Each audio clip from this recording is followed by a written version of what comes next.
భద్రాచలం పట్టణంలోని ప్రభుత్వ జూనియర్ కళాశాల ప్రాంగణం వద్ద వేంచేసి ఉన్న శ్రీ సాయిబాబా ఆలయంలో గురువారం సందర్భంగా బాబావారికి ప్రత్యేక పూజా కార్యక్రమాలు భక్తిశ్రద్ధలతో ఘనంగా నిర్వహించారు. స్వామివారికి తెల్లవారుజామున అభిషేకం, అలంకరణ, ఆరతులు నిర్వహించి ప్రత్యేక ప్రార్థనలు చేశారు. భక్తులు పెద్ద సంఖ్యలో పాల్గొని సాయిబాబా ఆశీర్వాదాలు పొందారు.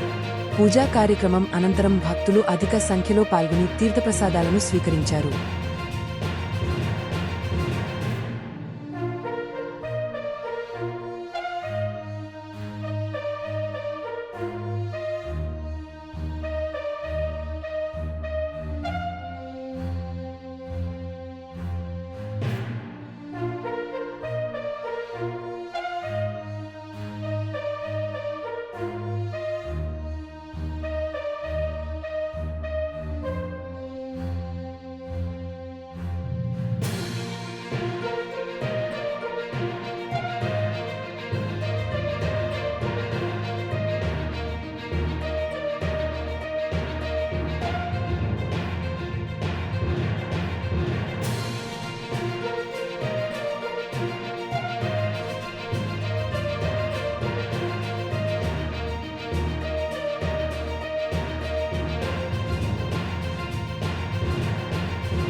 लक्ष्मीनारायण दिव्यामारुद्याद्रूपाय शेषसायिने गोदावरी तटिर्भाद्रे भक्तहृदयालय अन्नवस्त्रदाय आरोग्यक्षमदाय धर्माङ्गलदाय बुद्धिसिद्धिदाय पुत्रमित्रकलतरुदाय सर्गापवर्गाय प्रियाय प्रीतिवर्धनाय अन्तर्यामणाय नित्यानन्दाय परमस्मिदाय ज्ञानेश्वराय हृदयग्रन्थिभेदिकाय अरूपाव्यक्ताय चिन्त्याय सूक्ष्माय सर्वान्तर्यामणाय मनोभागतीताय ब्रह्ममूर्तिः लभा दुर्लभाय अजयनाय वेंकटेश्वराय दक्षिणामूर्तिः अद्भुतानन्दचर्याय प्रजनार्दनाय सर्वदा विसर्गाय शास्त्रमार्गस्थापनाय दत्तुदाय एतन्दाय चरणारविन्दायुष्य दर्शकदाय देवता अनुग्रह देवता वेंकटेश्वराय नमोदेवी सतुराजाधिराज महोदयका दुर्गा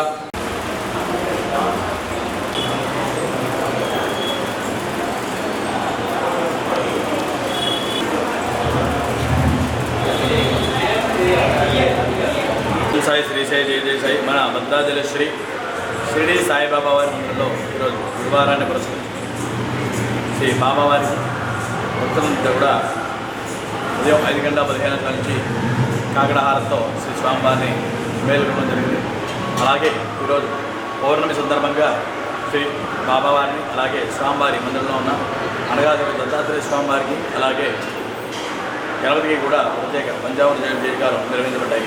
అభిషేకానంతరం శ్రీ బాబావారి మూలమూర్తి కూడా భక్తుల చేత కూడా ప్రత్యేక క్షీరాభిషేకాలు నిర్వహించబడ్డాయి.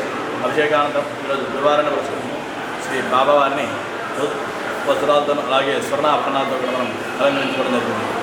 అదేవిధంగా ఈరోజు గురువారం సందర్భంగా స్వామివారి మందిరానికి వచ్చే భక్తుల చేత కూడా శ్రీ బాబావారి ప్రత్యేక గోత్రనామార్చనలు జరగబడుతున్నాయి. అదేవిధంగా ప్రతి వారం జరిగినట్టుగానే మధ్యాహ్నం 12 గంటల నుంచి కూడా స్వామివారి అన్నదాన వద్ద భక్తుల సహకారంతో బాబావారికి అన్నప్రసాద వితరణ జరుగుతుంది. అదేవిధంగా సాయంత్రం 6 గంటల 30 నిమిషాలు జరిగే సంధ్యాహార తర్వాత 7 గంటల 45 నిమిషాల నుంచి కూడా శ్రీ బాబావారి దివ్య ఫలకి మహోత్సవం జరుగుతుంది. ఇందులో భాగంగా శ్రీ బాబావారిని పలకి మీదుగా మేళ తాళాలు పాత ఆంజనేయ స్వామి వారి ఆలయం మీద నుంచి పాత ఎల్ఐసి రోడ్డు నుంచి మళ్ళీ కృష్ణ బాబావారి మందిరానికి వచ్చి గోపతి నైవేద్యాలు సమర్పించడం జరుగుతుంది. కావున భక్తులందరూ కూడా ఇందులో పాల్గొని స్వామివారి కృపాకటాక్షాలు పాల్గొనవలసిన కోరుతున్నట్టు తెలిసి షిరిడి సాయిబాబా ఓం సాయి శ్రీ సాయి జయ జయ.